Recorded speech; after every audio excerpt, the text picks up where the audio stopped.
they call my name? Parrot, please come on the dive.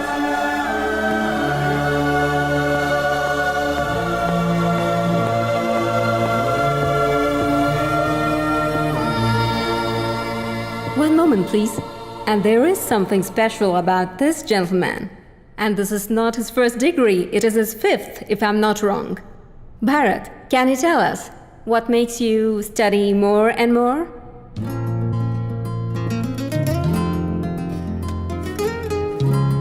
Every time I learn a new thing, something haunts me in constant that I don't know a lot more.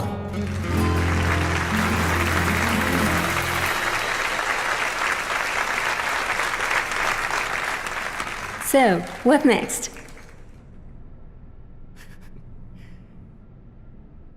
I don't know. Hola, bienvenido.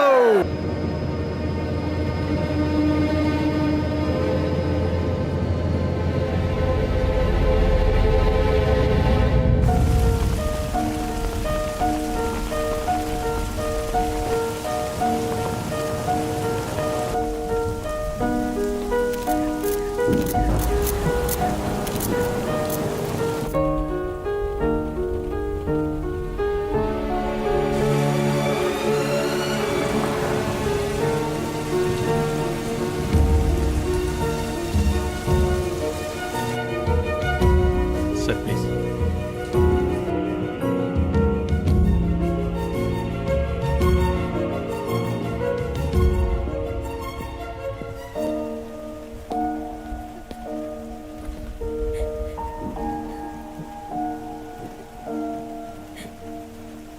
கொடுண்ணா.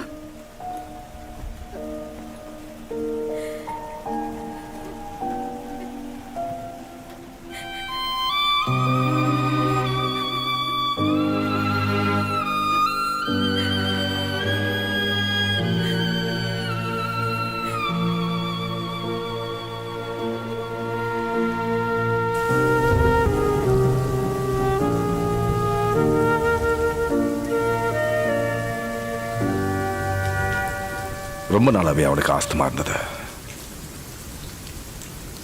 குளிர்காலம் வந்தாலே கஷ்டப்படுவான். அதனால தான் ஹாஸ்பிட்டலில் சேர்த்தோம். 2 நாள்ல வந்துடுவான்னு நினைச்சோம். ஆனா திடீர்னு தூக்கத்திலே அவனோட உயிர். நீ வர்ற வரைக்கும் வெயிட் பண்ணலாம் தான் நினைச்சோம். ஆனா தெய்வமா கும்பிடுற தலைவன் தவறிட்டாருன்னு கேள்விப்பட்டதும் தொண்டர்களால தாங்கிக்க முடியல. நேரம் ஆக ஆக நிலைமை கையை மீறி போய்கிட்டே இருந்தது. அதான் காரியங்கள்லாம் உடனே முடிச்சுட்டா நல்லதுன்னு நேத்து சாயந்தரமே யார் கொள்ளி வச்சது? உன் தம்பி.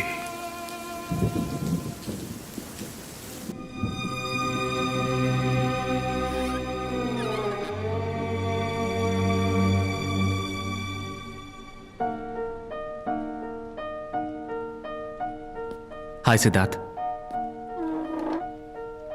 நான் பரத், உன்னோட அண்ணன். நான் டைமுக்கு வர முடியல. லக்கி அவருக்காக நீ இருந்திருக்க. நான் செய்ய வேண்டியதை நீ செஞ்சிருக்க. Thanks for doing that.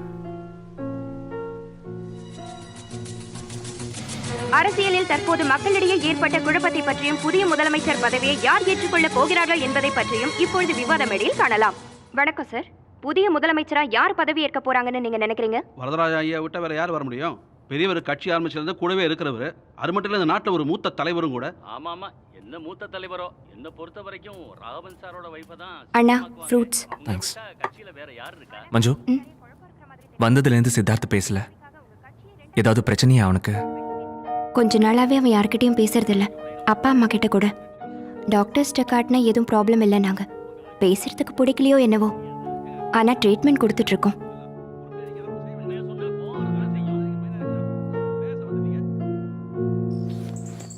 Car keys தரீங்களா? நான் கொஞ்சம் வெளியே போகணும். நான் வேணா உங்க கூட வரேன் தம்பி. எங்க போகணும்? பரவாயில்ல, சும்மா பக்கத்துல தான் வந்துருவேன். இந்தாங்க.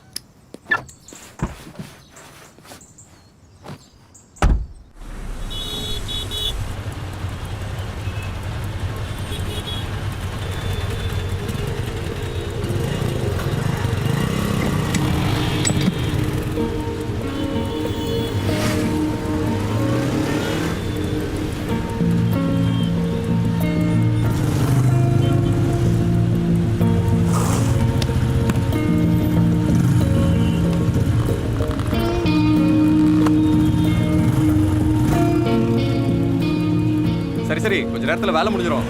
ஷாப்பிங் பண்ணிட்டு இரு. நான் வந்து ஜாயின் பண்ணிக்கிறேன். எதுக்கு தொலைய போற?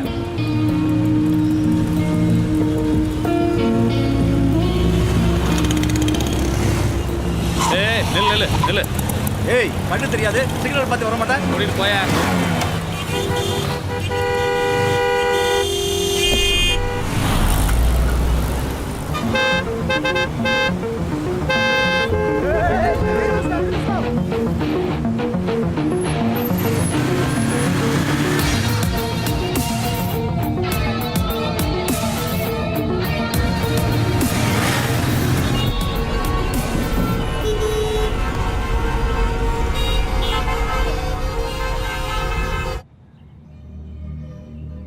புது சிஎம்மா யார் வரப்போறாங்கங்கிற ஆர்வம் எங்க எல்லாருக்குமே இருக்கு.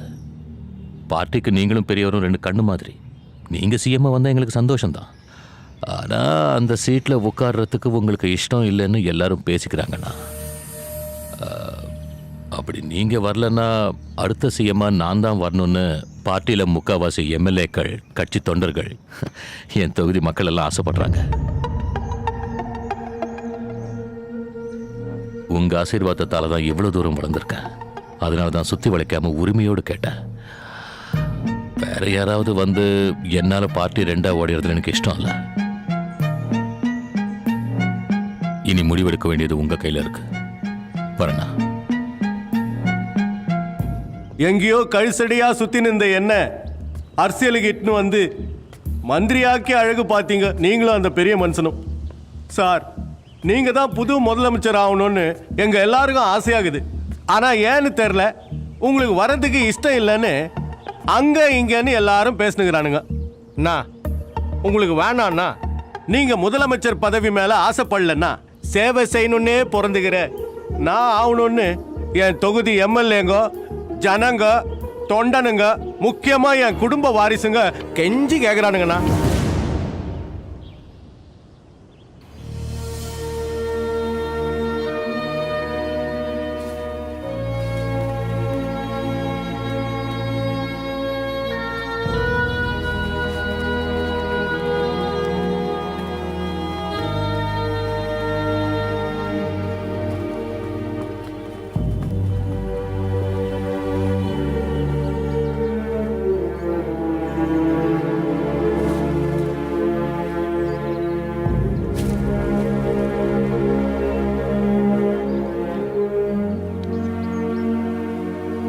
இது நம்ம ராகவனுடைய மூத்த பையன்.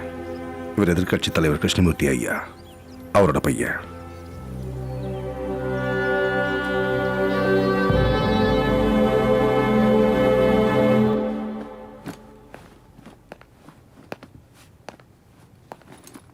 ஈவினிங் நானே வந்து உங்களை பார்க்கலான் இருந்தேன். நாளைக்கு மார்னிங் ஃப்ளைட்டுக்கு லண்டன் கிளம்புறேன். டிக்கெட் கேன்சல் பண்ணிட்டேன்.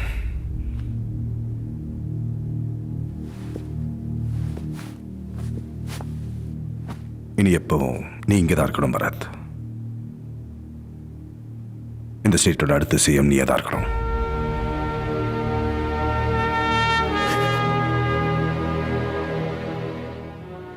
என்ன பேசுறீங்க? நான் சிஎம் நாளைக்கு போனா திரும்பி வருவேனான்னு ஏன் போகணும்?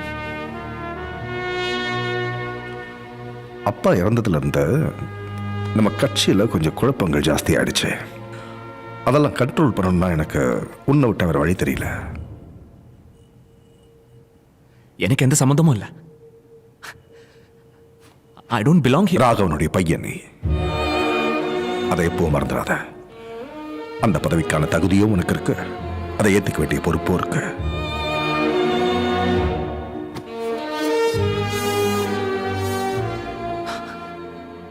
எனக்கு அரசியல் ஒத்து வராத. ஆனா உங்களை விட யார் எலிஜிபிள்? நீங்க ஆகலாம்ல. எனக்குன்னு வேற பொறுப்புகள் இருக்கு. இது எப்பவோ எடுத்த முடிவு, இன்னைக்கு நேத்து இல்ல. கட்சி ஆரம்பிச்சு ஆட்சியை பிடிச்சதுல இருந்து சிஎம் பொறுப்பு ராகவனும், கட்சி வேலைகளை நானும் பார்த்துக்கணும்னு முடிவு பண்ணோம். அது அப்படியே தான் இருக்கணும். நிரந்தரமா கட்சியை காப்பாற்ற வேண்டிய கடமை என்னது? இப்ப இருக்கிற அரசியல் சூழ்நிலையில வேற யார் சிஎம்மா வந்தாலும் கட்சியை கூறு போட்டு வித்துருவானுங்க. நம்ம கட்சியை காப்பாற்றணும்னா நீ சிஎம் ஆகணும். 10 நாள் தான் ஆச்சு நான் இங்க வந்தேன். இந்த ஊரை பத்தி எனக்கு தெரியாது. இதை எப்படி பண்றதுன்னு கூட தெரியாது. ஒவ்வொரு விஷயத்துக்கும் ஆரம்பம்னு ஒண்ணு இருக்கு. அதுவும் இல்லாம உனக்கு துணையா நான் இருக்கல. இது பாரு பரத், ஜனங்களுக்காகவும் நாட்டுக்காகவும் ஏதாவது நல்லது பண்ணணுங்கிற கனவோட கட்சி ஆரம்பிச்சோம். பாதியிலேயே விட்டுட்டு போயிட்டான். ஜனங்களுக்கு உழைச்சதால ஒரு அப்பாவா அவனால உனக்கு எதுவும் செய்ய முடியல. சின்ன வயசுல இருந்து உங்க அப்பா கூட இல்லாததால நீ எவ்வளவு கஷ்டப்பட்டேன்னு எனக்கு நல்லாவே தெரியும். ஆனா அதையெல்லாம் மனசுல வச்சுக்காத. இது எங்க 25 வருஷ கனவுடா. இப்ப ரோட்ல போற எவனையோ சிஎம்மாக்கி கட்சியை குப்பையில போட முடியாது. அதை புரிஞ்சுக்கோ. ஒரு புள்ளையா ஓ அப்பா கனவை நீதான் நிறைவேற்றணும். எனக்காக கொஞ்சம் யோசி ப்ளீஸ்.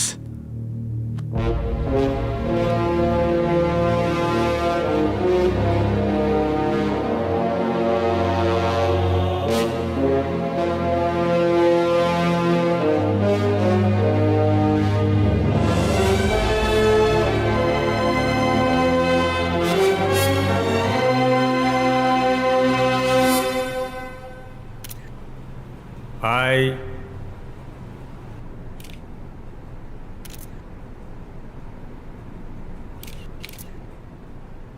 பரத் எனும் நான் சட்டப்படி அமைக்கப்பெற்ற இந்திய அரசியல் அமைப்பின் பால் உண்மையான நம்பிக்கையும் மாறாப்பற்றும் கொண்டிருப்பேன் என்றும் இந்திய நாட்டின் ஒப்பில்லாத முழுமுதல் ஆட்சியையும் நிலைநிறுத்துவேன் என்றும் தமிழ்நாட்டுடைய முதலமைச்சராக நேர்மையாகவும் உண்மையாகவும் உளச்சான்றுடன் என் கடமையை நிறைவேற்றுவேன் என்றும் அச்சமும் ஒருதலை சார்பும் இன்றி விருப்பு வெறுப்பை விலக்கி இந்திய அரசியலுக்கும் சட்டத்திற்கும் இணங்கி பலதரப்பட்ட மக்களுக்கு நேர்மையானதை செய்வேன் என்று ஆண்டவன் மீது ஆணையிட்டு உறுதிமொழிகிறேன்.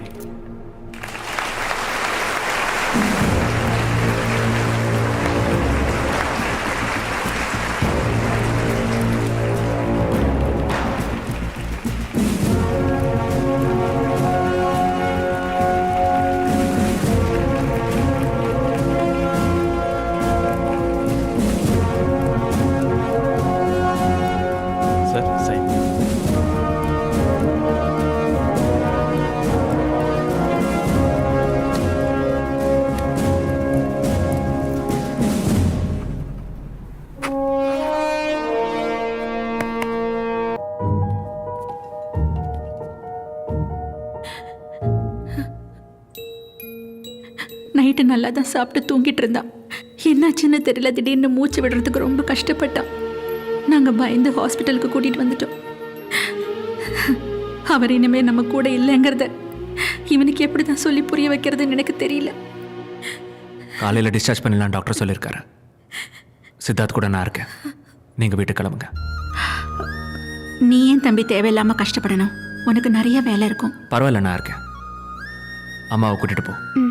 காலைல நானும் சித்தார்த்தும் வீட்டுக்கு வந்துடுவோம்.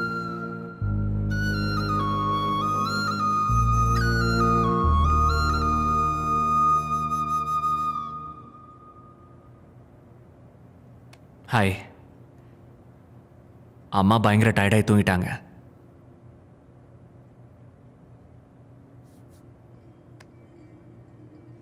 சின்ன வயசில் அப்பாவோட டைம் ஸ்பெண்ட் பண்ணுற சான்ஸ் எனக்கு எப்பவும் கிடைச்சதில்ல. என் நேரமும் பிஸியாக இருப்பார். ரொம்ப மிஸ் பண்ண. கோவம் கூட வரும்.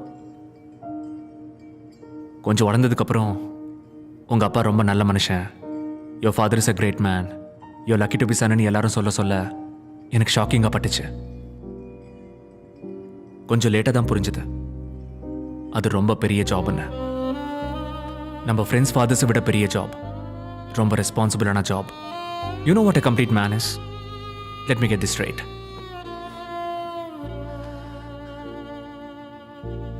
லைஃப்ல எந்த தப்புமே செய்யாம, யாரையும் ஹர்ட் பண்ணாம, தன்னோட ஜாபை பொறுப்பா செஞ்சு தானும் சந்தோஷமா இருந்துக்கிட்டு சுத்தி இருக்கிறவங்க எல்லாரையும் சந்தோஷமா வச்சுக்கிறதான்.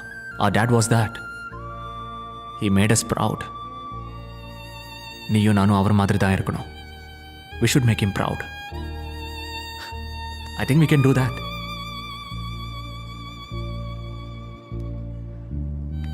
ரொம்ப லேட் ஆயிடுச்சு. தூங்க.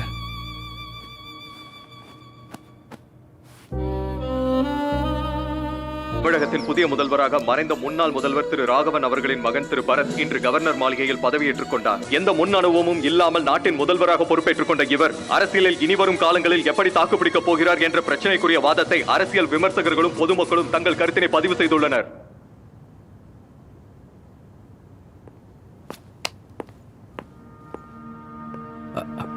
ஹலோ சார், பாஸ்கர் உங்கள் PA, personal secretary sir. Oh hi. Hello sir. Please.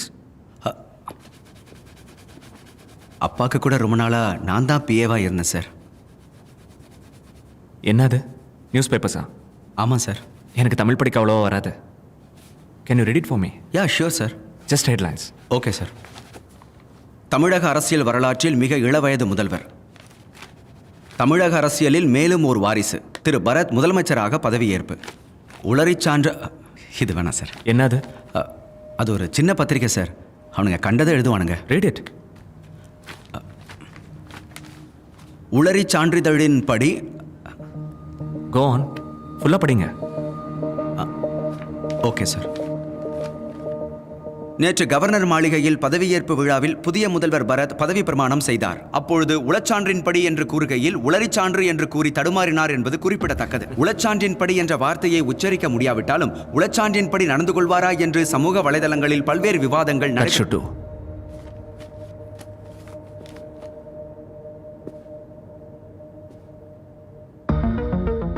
அந்த வார்த்தை என்ன பாஸ்கர்? உளச்சான்றின்படி.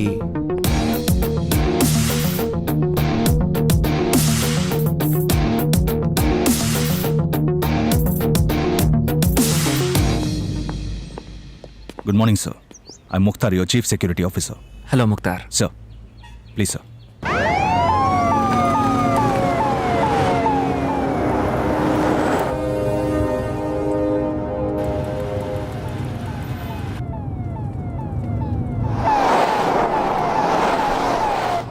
ரோடெல்லாம் ஏன் காலியாக இருக்கு?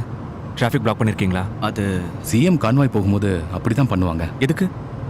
இந்த டிராஃபிக்கில் டைமுக்கு போக முடியாது. நேற்று பார்த்துருப்பீங்களே இந்த டிராஃபிக்கு, நம்ம ஊர் ஜனங்க.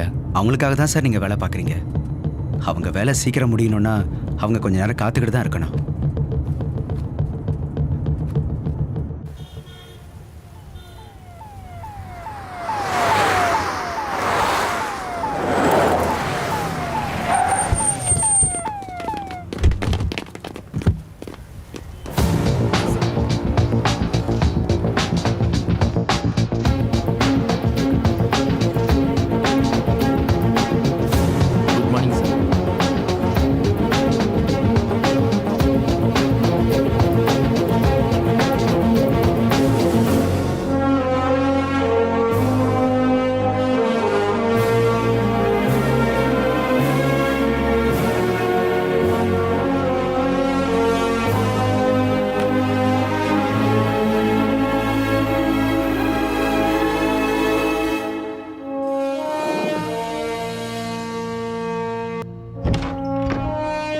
Morning, sir.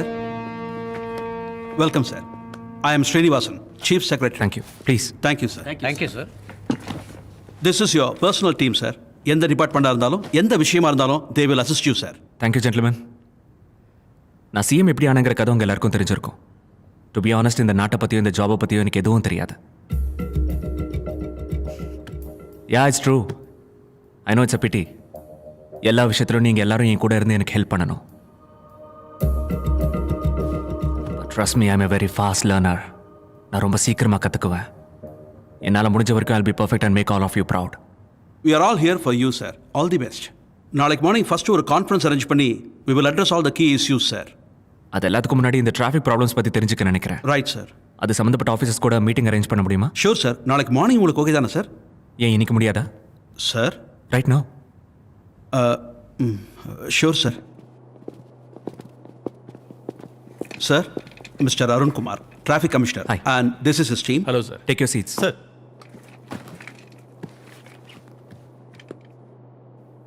இங்கே இருக்கிற டிராஃபிக் கண்டிஷன்ஸை பற்றி என்னை விட உங்களுக்கு தான் பெட்டராக தெரியும்.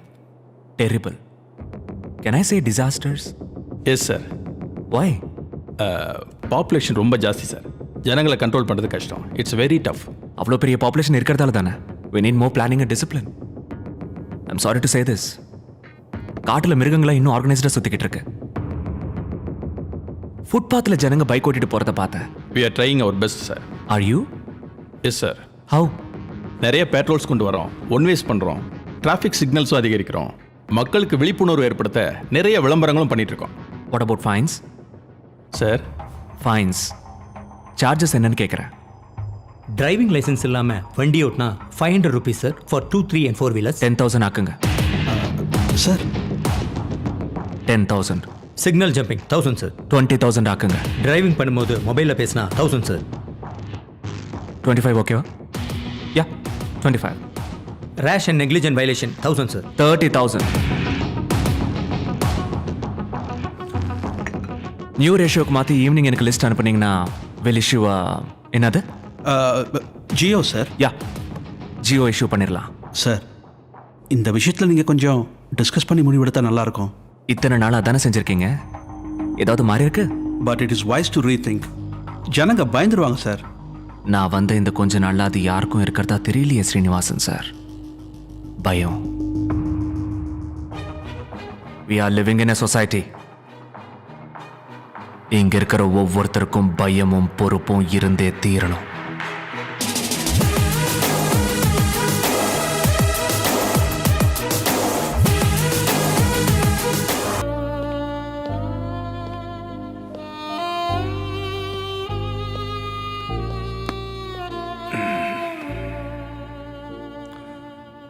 லேட்டாக தான் தெரிஞ்சது. இப்போ எப்படி இருக்கான்? இப்போ கொஞ்சம் பரவாயில்ல. இப்போ தான் தூங்குனா. மார்னிங் டிஸ்சார்ஜ் பண்ணிடலான்னு சொல்லியிருக்காங்க.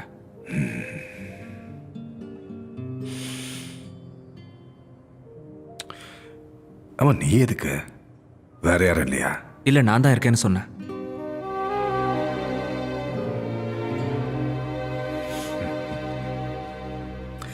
சின்ன பிள்ளையா உன்னை பார்த்தது இப்போ ஊரே உன்னை சிஎம்னு பாராட்டும் போது பெருமையா இருக்கு. Very good. போய்ட்டுறேன். சரி, ஓகே அங்கிள். பரத், நிறைய ஆஃபீஸர்ஸை ட்ரான்ஸ்ஃபர் பண்ண சொல்லி ஜியோ இஷ்யூ பண்ண சொல்லியிருக்கியா? அதில் கொஞ்சம் போஸ்ட் ஹோல்ட் பண்ணு, நான் சொன்னதுக்கு அப்புறம் பார்த்துக்கலாம். நான் நல்லா ஸ்டடி பண்ணி தான் யார் எந்த போஸ்ட்டில் இருந்தால் கரெக்டாக இருக்கும்னு ஃபிக்ஸ் பண்ணி வச்சிருக்கேன். ஆக்சுவலி சைன் கூட பண்ணியாச்சு. இட்ஸ் ஓகே, கொஞ்சம் போஸ்ட் தான், ஒரு சில பிரச்சனைங்க இருக்கு. என்ன சொன்னால் 4 போஸ்ட் தான் Bharath. Finance secretary, Salem DSP, commissioner, அப்புறம் சிபிசிஐடி. இது நம்ம கட்சியில் இருக்கிற எல்லார்கிட்டையும் பேசி எடுக்க வேண்டிய முடிவு. அவங்க கவர்மெண்ட் சர்வன்ஸ் தானே, கட்சி ஆளுங்க கிட்ட ஏன் கேட்கணும்? யார் எந்த போஸ்ட்ல இருக்கணும்னு யோசிச்சு தான் முடிவு எடுத்திருக்கேன். நாளைக்கு ஈவினிங் சார்ஜ் எடுத்துப்பாங்க. இல்லை, உங்க அப்பா இருந்தப்போ இந்த முடிவில் நான் தான் எடுப்பேன். ரூலிங் பார்ட்டியில் சில ஆப்ளிகேஷன்ஸ்லாம் இருக்கத்தான் செய்யும். டெசிஷன் ஆல்ரெடி எடுத்தாச்சு அங்கிள். எனக்கு சரின்னு தோன்றதை நான் செய்கிறேனே.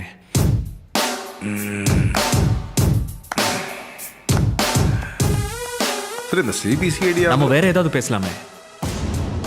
நீங்க எத்தனை தடவை கேட்கறது எனக்கு கஷ்டமா இருக்கு. என் வழியில என்ன போக விடுங்க.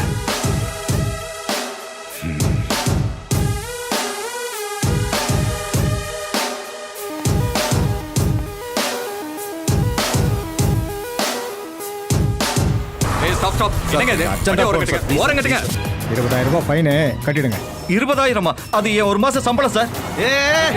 நிறுத்து. ஒரு நிமிஷம். 25,000 ரூபாய் ஃபைனு. 25,000மா? ஏய், நிறுத்து. நாங்கூர்ல வர ஷார்ட்கட்டா? சார் பக்கத்துல தான் சார் ஆஃபீஸ். 30,000 ஃபைன் கட்டி ஆபீஸ் போ. 30,000மா? தமிழகத்தில் மக்கள் இனிமேல் சாலையில் வாகனம் ஓட்ட வேண்டும் என்றால் மிகவும் எச்சரிக்கையாக இருக்க வேண்டும். டிரைவிங் லைசென்ஸ் இல்லாம ஓட்டினா, சிக்னல்ல நிக்காம போனா, ஒன் வேல யாராவது தப்பா போனா, இனிமே பர்ஸ்ல இருக்கிற உங்களோட பணம் மட்டும் இல்ல, அநேகமா உங்களுக்கு கடன் வாங்குற நிலைமை கூட ஏற்படுறதுக்கு வாய்ப்பு இருக்கு. ஒரு ஆத்திர அவசரத்துக்கு ஒன்னோல போறோம், அதுக்காக 20,000 ஃபைன் போடுறது எவன் விட்டு துட்டு? Yes done the right thing. அப்படி செஞ்சாதான் ஜனங்க ரூல்ஸை ஃபாலோ பண்ணுவாங்க. வண்டி ஓட்டுனால கஷ்டமா இருக்கு பிரதர். முந்தானத்தையும் புது வண்டி வாங்கியிருக்கான், ஒன்வேல போயிருக்கான், 25,000 ஃபைன் இருக்காங்க. இவங்க அப்பா வண்டியை வச்சுட்டு வண்டியும் கிடையாது கிண்டியும் கிடையாது. பேசாம சிட்டி பஸ்லயோ இல்ல மெட்ரோ ட்ரெயின்ல போறதுதான் பெட்டர். எந்த தொல்லையும் இல்ல. சீஃப் இன்ஜினியர் உங்ககிட்ட அப்பாயின்மெண்ட் கேட்டிருக்காரு. அங்கே நிறைய ஒர்க் பெண்டிங்கில் இருக்கான். ஏய் பரத், வா வா வா. Good morning. உட்காரு. ஏய், ஒரு பிளேட் எடுத்துட்டு வா. இல்லை பரவாயில்ல. எப்படி போச்சு முதல் நாள்? ஃபர்ஸ்ட் டே இல்லையா, எனக்கு நீங்கள் அப்பாயிண்ட் பண்ணவங்க எல்லாரும் பெரியவங்க வயசில் கூட. கொஞ்சம் யங் டீமாக இருந்தால் எனக்கு கம்ஃபர்டபுளாக இருக்கும். புது வேலை இல்லை, அந்த மாதிரி ஆளுங்க இருந்தால் தான் பேலன்ஸ் ஆகும், உனக்கும் பெட்டரா. இல்லை எங்கள் ஆஃபீஸர்ஸ்னால் எனக்கு நான் எது செஞ்சாலும் நல்லா யோசிச்சு தான் செய்வேன்னு தெரியும்ல பரத். கொஞ்ச நாள் எல்லாம் பழகிடும். அப்புறம் அந்த டிராஃபிக் ஃபைன்ஸ் பற்றி கேள்விப்பட்டேன். என்கிட்ட ஒரு வார்த்தை சொல்லணும்னு தோணலையா? கரெக்டுன்னு பட்டுச்சு. குட். இங்கே பாருங்க சார், வெளியில் ஜனங்களுடைய ரியாக்ஷன் என்னன்னு அப்பப்போ சொல்லுங்க. Sure sir. அப்படியே சார், ஹோம் மினிஸ்டர் வந்து என்ன பார்க்க சொல்லுங்க. Okay sir. பரத், இனிமேல் டெசிஷன் எடுக்கிறதுக்கு முன்னாடி ஒரு தடவை என்கிட்டயோ டிஸ்கஸ் பண்ணால் நல்லாயிருக்கும்.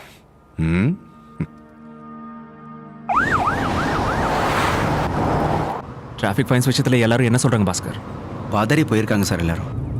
என் ஃப்ரெண்டு கூட 20,000 ரூபா ஃபைன் கட்டியிருக்கான் சிக்னல் தாண்டினதுக்காக. மாத கடைசின்னு எங்கிட்டயே வாங்கி கட்டிட்டான். நெக்ஸ்ட் டைம் சிக்னலை மதிக்க சொல்லுங்கள். நீங்களும் எவ்வளோ தான் பணம் கொடுப்பீங்க?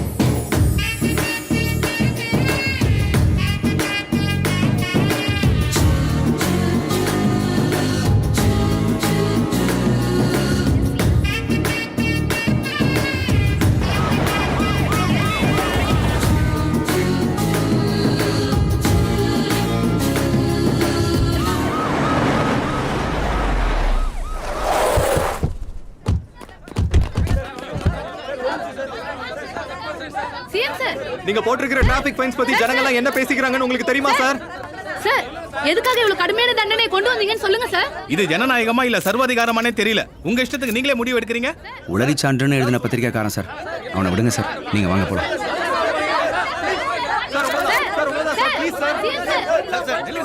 ஒரு நிமிஷம்.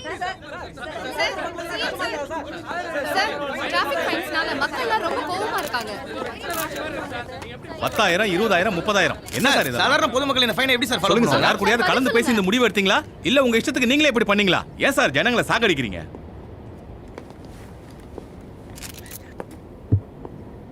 உளச்சான்றின் படி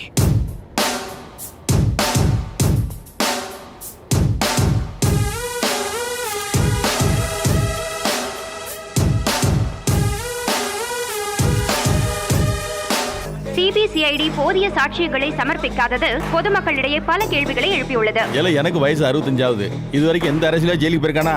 ஏன்னா அடிச்சு சொல்லுது, இது நடக்கவே நடக்காது. ஏல இவன் வந்து அவனை காப்பாத்துவா, அவன் வந்து இவனை காப்பாத்துவா. இதெல்லாம் அவனுக்குள்ள ஒரு ஒப்பந்தம் தானப்பா. பேட்டிக்காட வந்து போங்கப்பா. நம் நாட்டில் அரசியல்வாதிகள் செய்த தவறுக்கு தண்டனை கிடைக்கும் என்பது கனவிலும் நடக்காத காரியம் என்று பொதுமக்களும் அரசியல் விமர்சகர்களும் தெரிவித்த வண்ணம் உள்ளனர்.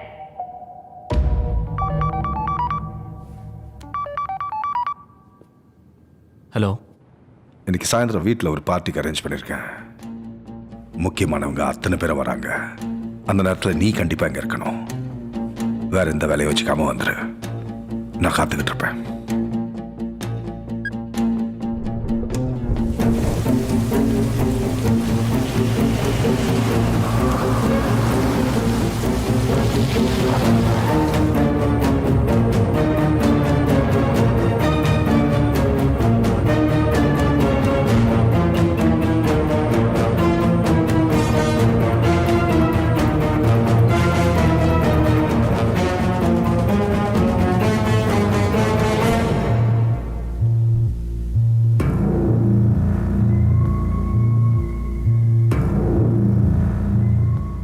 பெரிய மனுஷங்க வராங்கன்னா ஏதோ முக்கியமான விஷயம் பேச போறோம்னு நினைச்சிட்டு இருந்தேன்.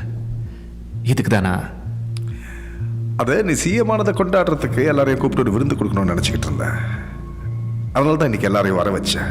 இது அஃபிஷியல் மீட்டிங்லாம் இல்லை. கொஞ்ச நேரம் டென்ஷன் மறந்துட்டு ஃப்ரீயாக இருப்போம். மனசை விட்டு ஓப்பனாக பேசுவோம். என்ன சாப்பிட்ற? காஃபி. இத்தனை வருஷம் நாங்கள் சம்பாதிக்காத பேர் கொஞ்ச நாள்லயே நீங்கள் சம்பாதிச்சிட்டீங்க.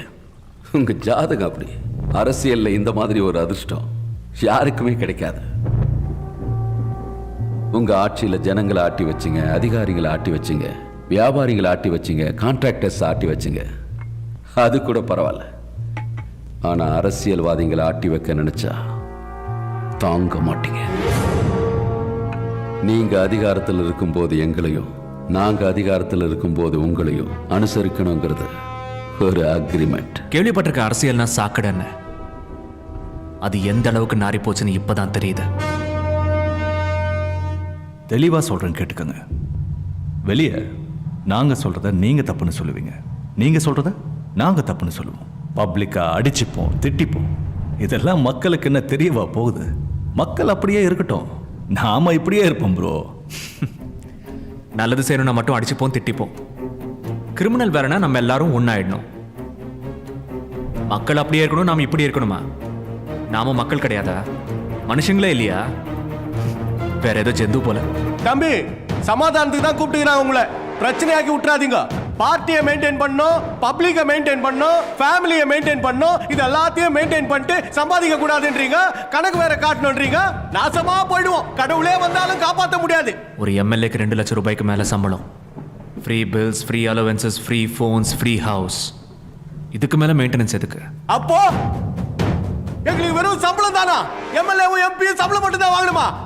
நான் இமிடியேட்டா ராஜினாமா பண்றேன்னா வாபஸ் வாங்கிக்கிறேன். மக்களுக்கு சேவை பண்ண மக்கள் நல சங்கங்கள் நிறைய இருக்கு. நமக்கு யார் சேவை பண்ணுவா?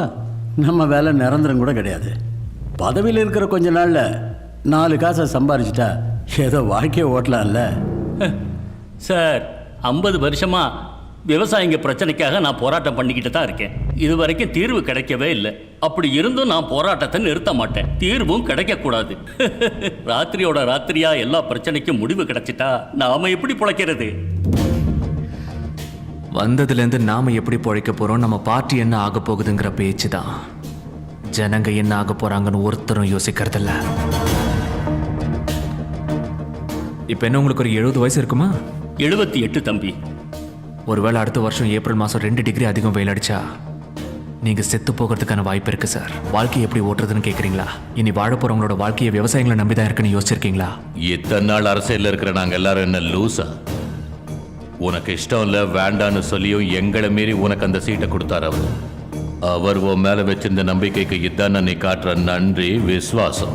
பரத் எனும் நான் தமிழ்நாட்டு அரசின் முதலமைச்சராக பல தரப்பட்ட மக்களுக்கு நேர்மையானதை செய்வேன் என்று ஆண்டவன் சாட்சியா பதவி பிரமாணம் பண்ணிருக்கேன்.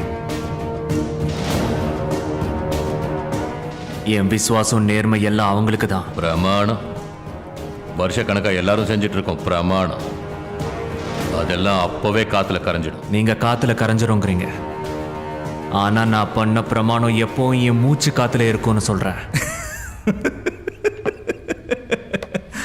அப்ப என் கேஸ் விஷயத்துல உங்க பிரமாணம் எங்க சார் போச்சு? 1000 கோடியை இல்லீகலா சம்பாதிச்சேன் நீங்க,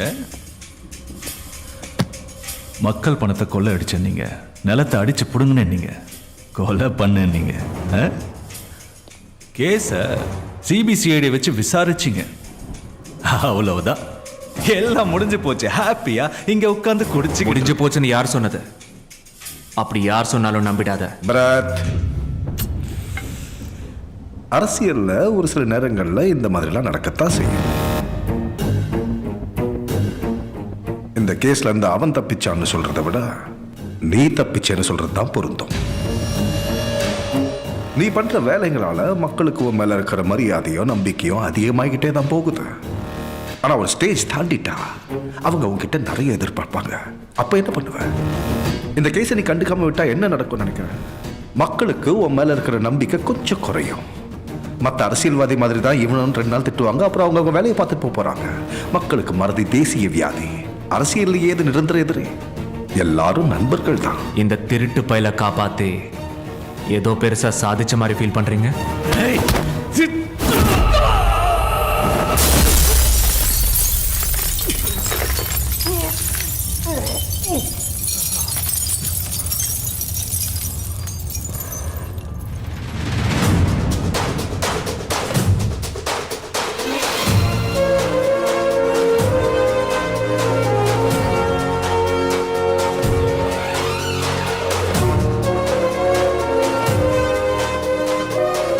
அரசியல்ல எது பண்ணாலும் முன்ன பின்ன பார்த்து பண்ணணும்னு சொல்லுவாங்க.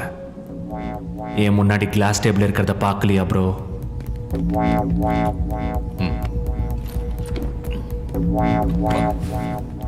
ப்ராமிஸ் பண்ணா என்ன நடந்தாலும் அதை கடைசி வரைக்கும் காப்பாத்தினதான் you are called a man அப்படின்னு பல தடவை எங்க அம்மா சொல்லியிருக்காங்க. அதை தமிழ்ல ஆம்பளை கேம்லன்னு ஏதோ சொல்லுவாங்கன்னு நினைக்கிறேன். கரெக்டா சொன்னீங்க தம்பி. என்ன தவிர அப்படி ஒருத்தன் இந்த ரூம்ல இருக்கிறதா எனக்கு தெரியல. கூடிய சீக்கிரம் உங்க எல்லாரையும் கொடுத்து வாக்க காப்பாத்துற ஆம்பளைங்களா மாத்துவேன்னு ஆண்டவன் சாட்சியா உறுதிமொழி எடுக்கிறேன்.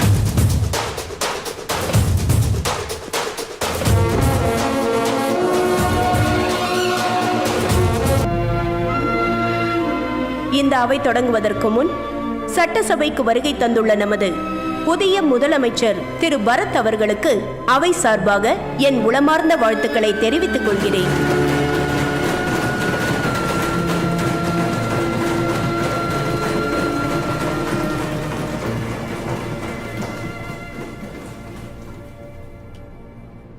Thank you, Madam Speaker. My dear colleagues and honorable members, thank you. மாண்புமிகு எதிர்க்கட்சி தலைவர் திரு கிருஷ்ணமூர்த்தி அவர்கள். அவைத் தலைவர் அவர்களே, நமது அரசாங்கத்திற்கும் முதலமைச்சருக்கும் இது மக்களாட்சி என்பது ஞாபகம் இருக்கிறதா என்று எனக்கு பெரிய சந்தேகம். தன் தந்தைக்கு பிறகு தனக்கு இந்த பதவி கிடைத்ததாலோ என்னவோ இதை மன்னராட்சி என்று நினைத்துக் கொண்டார். மக்களை காப்பாற்ற வேண்டிய இந்த அரசாங்கம், மக்களோட கஷ்டத்தை தீர்க்க வேண்டிய இந்த அரசாங்கம் அபராதங்கிற பேர்ல மக்களோட ரத்தத்தை உறிஞ்சுகிட்டு இருக்கு. சிக்னலை மீறினா 10,000, கொஞ்சம் வேகமா போனா அதுக்கு 20,000, வேற ஏதாவது பண்ணா 30,000. இது சர்வாதிகாரம். மக்கள் பணத்தை கொள்ளையடிச்சு அவங்களை கொன்னுடுவாங்க போல இருக்கு. கொள்ளடிக்கிறத பத்தியும் கொலை செய்யறத பத்தியும் நீங்களும் உங்க ஆளுங்களும் பேசுவீங்க, அதை நாங்க கேட்கணும். எல்லாம் எங்க தலையெழுத்து. அம்பத்தூர்ல இருந்து அரக்கோணம் வரைக்கும் ஒரு சென்ட் விடாம மொத்தமா வலிச்சு போட்டீங்க. மிச்சம் என்ன வச்சுக்கிறீங்கன்னு பார்த்தா எல்லார் கையிலயும் திருவோட்டை குத்து சோத்துக்கே சிங்கி அடிக்க வச்சிட்டீங்க. அதான உங்க கட்சியோட சாதனை. கொஞ்சம் நிறுத்துங்க அவைத் தலைவரே. அவர் என்ன பத்தி தான் பேசிக்கிட்டு இருக்காரு. அம்பத்தூர்ல பிளாட் போட்டு வித்ததுக்கு எனக்கு சம்பந்தம் இல்லைன்னு நான் பல தடவை சொல்லிட்டேன். திரு மாணிக்கம் அவர்களே உட்காருங்க. அவரை கொஞ்சம் பேச விடுங்க. இதே மாதிரி பேசிக்கிட்டு இருந்தாரா நாங்க வெளிநடப்பு செய்வோம். சொல்லுங்க. நீ சொன்ன உட்காந்துக்கிறேன். நீ கண்டினியூ. உள்ள இறக்க வேண்டிய நேரம் வந்ததுனால வெளியில போகணும்னு சொல்றாரு. பாருங்க, நீங்க தேவையில்லாம வார்த்தையை விடுறீங்க. வாக் அவுட்னா என்ன அர்த்தம்? ஒண்ணு வேலைங்களா அவைத் தலைவரே? வாய் இருக்குன்றதுக்காக உங்க இஷ்டத்துக்கு பேசாதீங்க.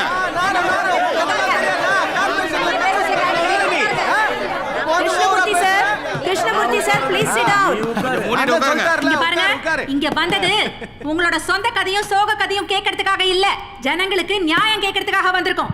நீ நியாயம் கேட்கறதுக்காக வரல, உன்னோட புடவையும் நகையும் காட்டுறதுக்காக தான் வந்திருக்க. உன் மேனாளிக்கு வேலையெல்லாம் தெரியும். உட்கார் உட்கார் உட்கார். Please sit down. உட்காருங்க. சொல்றது கேளுங்க. இப்போ உட்கார போறீங்களா இல்லையா? எல்லாரும் உட்காருங்க. Krishnamurthy sir, please finish your point. அவைத் தலைவரே, எனக்கு தெரிஞ்ச ஒருத்தர் சாஃப்ட்வேர் இன்ஜினியரா இருக்காரு. அவர் தினமும் காலையில ரெடி ஆகி தான் பிள்ளைங்களை ஸ்கூல்ல டிராப் பண்ணிட்டு ஆபீஸ்க்கு போய் ஆகும். ஆபீஸ்க்கு லேட்டா போனா சம்பளத்துல பிடிச்சிருவாங்க. ஏதோ லேட் ஆக கூடாதுன்னு ஷார்ட்கட்ல டிராபிக் அவாய்ட் பண்ணி ஒன் வேல போனா அவங்கள பிடிச்சி 25,000 ரூபாய் ஃபைன் போடுறீங்க. இந்த சிச்சுவேஷன்ல தான் பொண்டாட்டி பிள்ளைங்களை அவங்க எப்படி காப்பாத்துவாங்க? மாண்புமிகு முதலமைச்சரே இதுக்கு பதில் சொல்லணும். மாண்புமிகு முதலமைச்சர் பேசலாம். Thank you, Madam Speaker. Honorable Opposition Party Leader கேட்ட கேள்விக்கு பதில் சொல்ல நான் கடமை. ஒரு நிமிஷம் ப்ளீஸ். புதிதாக அமலுக்கு வந்த டிராஃபிக் ஃபைன்ஸை பத்தி, அதனால ஜனங்க படுற கஷ்டத்தை பத்தி ரொம்ப விவரமா சொன்னாரு. இதுக்கு ரொம்ப சிம்பிள் சொல்யூஷன் தான் மேடம் ஸ்பீக்கர். யாரும் ஃபைன் கட்ட வேண்டிய அவசியம் இல்லை. இருக்கிற டிராஃபிக் ரூல்ஸை ஆஸ் இட் இஸா ஃபாலோ பண்ணா ₹1 கூட ஃபைன் கட்ட தேவையில்லை. அவங்க சம்பளத்தை வச்சு அவங்க ஹாப்பியா வாழலாம். இதுக்கு தட்டலாம்.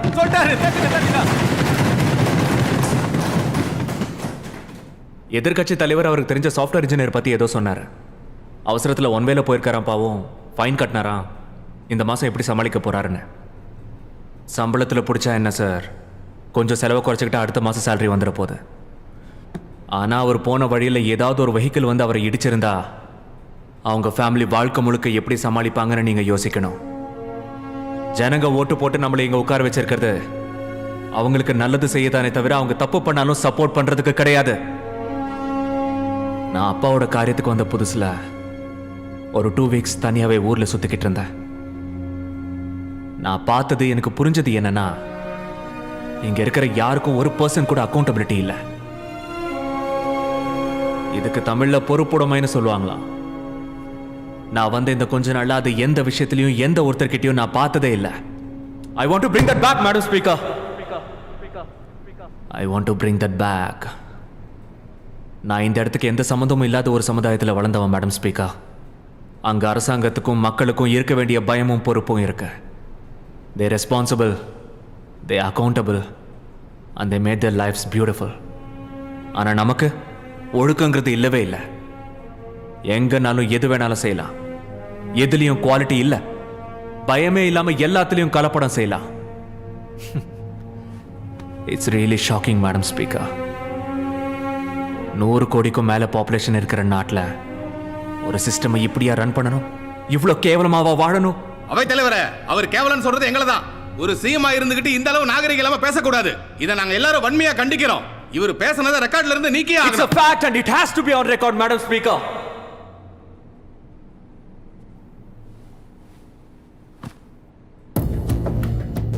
If one has to live in a society, fear, responsibility and accountability is must. அதை உருவாக்குறதுக்கு ஃபைன்ஸ் இல்லை. நான் இன்னும் எந்த லெவலுக்கு வேணாலும் போவேன். எந்த வேலையை செய்யணும்னாலும் ஒரு set of rules and guidelines இருக்கும். இனிமே அதை எல்லாரும் ஃபாலோ பண்ணணும். ஓட்டு போட்ட ஜனங்களுக்கே இவ்வளோ ஹார்ஷா ஃபைன் போட்டிருக்கேன்னா, இங்க சர்வீஸ்ல இருக்கிற கவர்மெண்ட் ஆஃபீஷியல்ஸ், போலீஸ்காரங்க, ஐஏஎஸ் ஆஃபீஸர்ஸ், அரசியல்வாதிங்க யார் தப்பு செஞ்சாலும் ஃபைன்ஸ் எவ்வளோ ஹார்ஷா இருக்குங்கிறத அவங்களே கற்பனை பண்ணிக்கிட்டோம் மேடம் ஸ்பீக்கர். அவையில் இருப்பவர்களின் சந்தேகங்கள் தீர்ந்திருக்குமே. ஆனால் with your permission I take a leave madam speaker.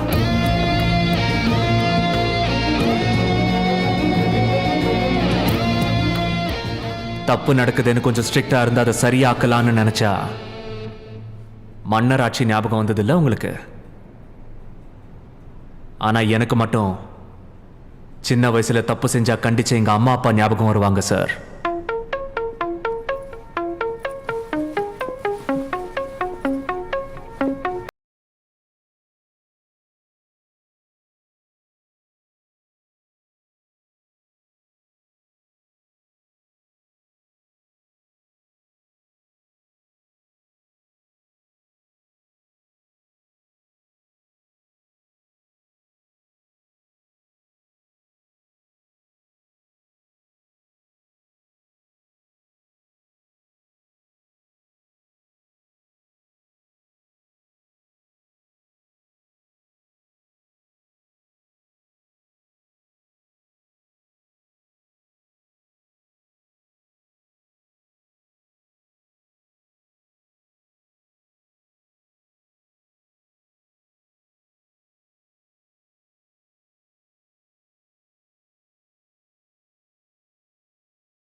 Contract அது சின்னதா இருக்கலாம், பெருசா இருக்கலாம்.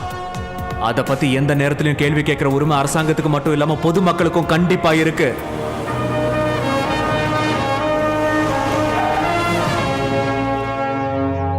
பணி செய்யும் தொண்டன் ஆகுவே, பசி என்னும் வார்த்தை விரட்டுவே. ஸ்டேஷன்ல எல்லாத்தையும் ப்ராப்பரா வச்சுக்க மாட்டீங்களா? Sorry sir. உங்க எல்லாரையும் டிரான்ஸ்ஃபர் பண்ணதான் நினைக்க வேண்டாம். உங்க எல்லாரோட இன்ட்ரெஸ்ட், சென்சிபிலிட்டிஸ், ப்ரொஃபைல்ஸ் எல்லாத்தையும் பார்த்து யாருக்கு எந்த டிபார்ட்மெண்ட் கரெக்டா இருக்குன்னு பார்த்து போஸ்டிங் கொடுக்கப்பட்டிருக்கு. உங்க தைரியம் மற்ற ஆபீசர்ஸையும் இன்ஸ்பயர் பண்ணணுங்கிறதா என்னோட ஆசை. பரத்தேனும் நானே உறுதி சொல்வேனே, சிறு துளி பொருளும்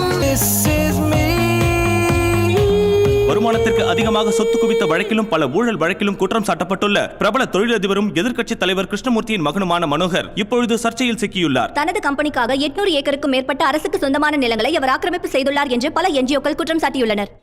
சார், ரொம்ப நாளைக்கு முன்னாடியே உங்க மேல வருமானத்துக்கு அதிகமாக சொத்து சேர்த்துருக்கீங்கன்னு கேஸ் போட்டிருக்காங்க. இதை நீங்க எப்படி ஹேண்டில் பண்ண போறீங்க? என்ன பதில் சொல்ல போறீங்க? அரசியல் பிரமுகர்கள் மேல இல்ல பணக்காரங்க மேல கேஸ் போடுறதுங்கிறது இப்போ இவங்களுக்கு ஃபேஷன் ஆகி போச்சு. ஆனா எல்லாரும் நீங்க சட்டவிரோதமாக தான் இந்த சொத்தெல்லாம் சேர்த்துருக்கீங்க. ஒரு நிமிஷம், அதெல்லாம் வெறும் வதந்தி. ஆளுங்கட்சியும் மீடியாவும் சேர்ந்து செய்யற பிரச்சாரம். ஒரு விஷயம் சொல்லட்டுமா? ஒருத்தங்க பணம் சம்பாதிக்கலனா எதுக்கும் உதவாக்கறன்னுவாங்க. அதையே கஷ்டப்பட்டு சம்பாதிச்சு மேல வந்தா அபகரிச்சிட்டான்வாங்க. அதுக்கு தான் என்னை பத்தி என்ன சொன்னாலும் சரி கண்டுக்கிறதே இல்லை. பப்ளிக் அட்டென்ஷன் அதிகமாக கிராப் பண்ண ஹை ப்ரொஃபைல் கேஸ் இது. நான் சொல்கிறத விட உங்களுக்கே நல்லா தெரிஞ்சிருக்கும். Very fair and transparent investigation பண்ணணும் mister Aravind. Sure sir. Sir, எதிர்க்கட்சி தலைவரின் மகனான மனோகரின் நில அபகரிப்பு வழக்கு தற்போது சிபிசிஐடி வசம் மாற்றப்பட்டுள்ளது.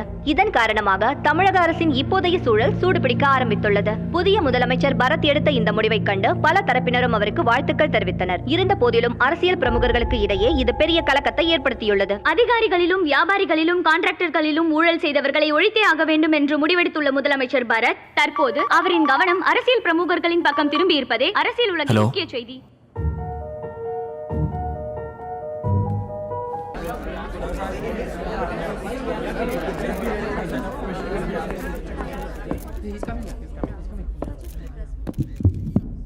சார், வசுமதி கூட உங்க அஃபேரை பத்தி என்ன சொல்ல வரீங்க? உங்க வீட்டுக்கு கூட அடிக்கடி வருவாங்க. நீங்க வேலைக்கு சேர்த்துக்கிட்டது ரொமான்ஸ் பண்ணதானா?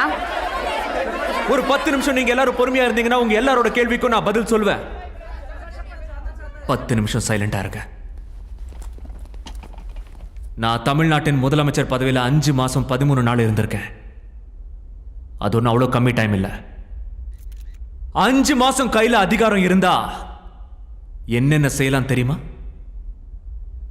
டிராஃபிக் ரூல்ஸை பற்றியோ வேற எந்த ரூல்ஸை பற்றியும் கவலைப்படாமல் அவங்க இஷ்டத்துக்கு வாழ்ந்துக்கிட்டு இருக்கிற நம்ம ஜனங்களை அப்படி வழிக்கு கொண்டு வரலாம். இருந்தும் பிரயோஜனம் இல்லாமல் எந்த நேரத்திலையும் இழுத்து மூடுறதுக்கு ரெடியாக இருந்த கவர்மெண்ட் ஸ்கூல்ஸை பழைய நிலைமைக்கு திருப்பி கொண்டு வர முடியும். நேர்மை இல்லாத பொறுப்பு இல்லாத கான்ட்ராக்டர்ஸை, ஆஃபீஸர்ஸை, டாக்டர்ஸை அப்படிங்கிறதுக்குள்ள திருத்த முடியும்.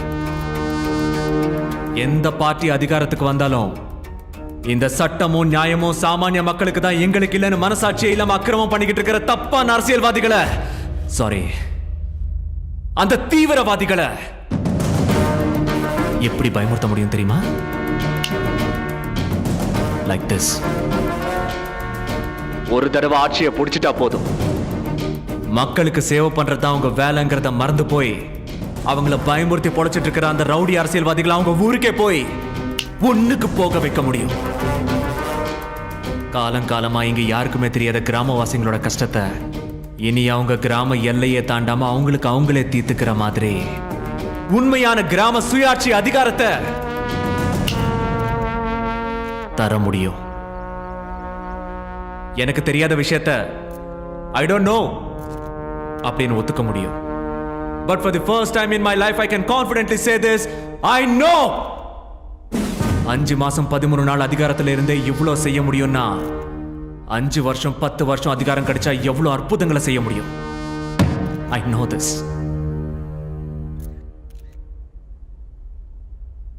இதெல்லாம் பெருசா உபயோகப்படாத விஷயம் நினைச்சிட்டு இருக்கீங்க. என் பர்சனல் லைஃப்ல என்ன நடக்குதோ அதை தெரிஞ்சுக்கிறதா அவங்க எல்லாருக்கும் உபயோகம் நினைக்கிறேன். அந்த பொண்ணு பேரு வசுமதி. அந்த பொண்ணு உங்க ஆபீஸ்ல I'm not done yet.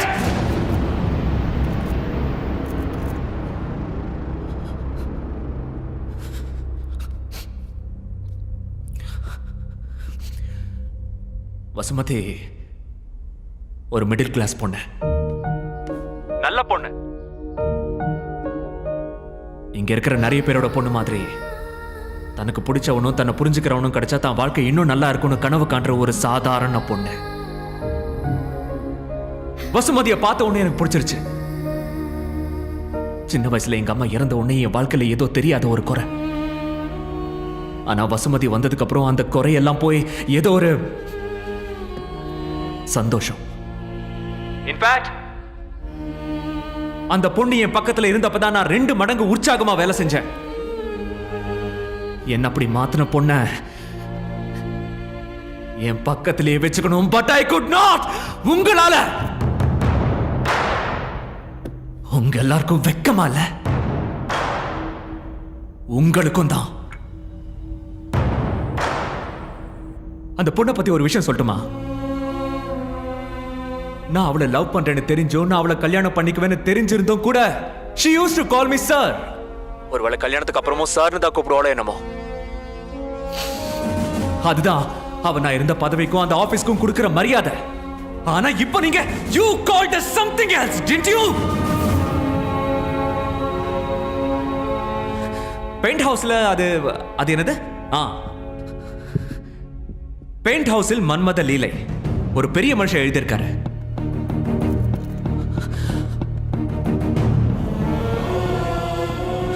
உங்களுக்கு பொண்ணு இருக்கோ இல்லையோ எனக்கு தெரியாது சார்.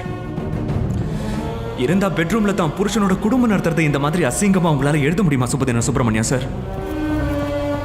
இந்த மாதிரி செய்தியெல்லாம் எழுதி ஜனங்களை கவர்ந்து 2000 நியூஸ் பேப்பரை வித்து இன்னும் 2 பாயிண்ட் டிஆர்பி இன்க்ரீஸ் பண்ணிக்கதானே? சில பேர் வாழ்க்கை இருக்கு சார். மனுஷன் அழிக்கிற மாதிரி செய்தியெல்லாம் எழுதி நீங்க BMW வாங்கினாலும் உங்களால கண்டிப்பா நிம்மதியா இருக்க முடியாது சார்.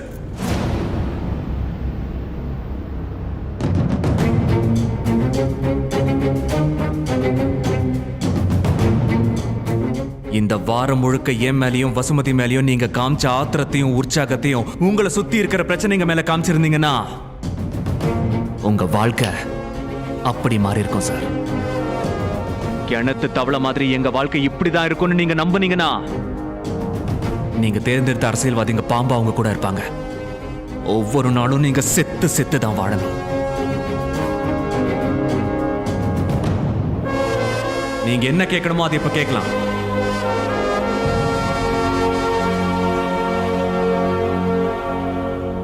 தேங்க்யூ.